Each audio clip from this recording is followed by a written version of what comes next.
Hi friends, কেমন আছো সবাই তোমরা? আমি কিন্তু খুব ভালো আছি, আর তোমরাও নিশ্চয়ই খুব ভালো আছো। আজকে কিন্তু শ্রাবণের শেষ দিন, আর আজকে কিন্তু আমরা সবাই জানি মা মনসা দেবীর পুজো।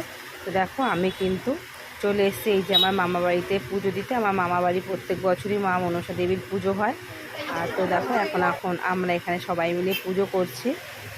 আর ঠাকুর মশাই কিন্তু চলে এসছে।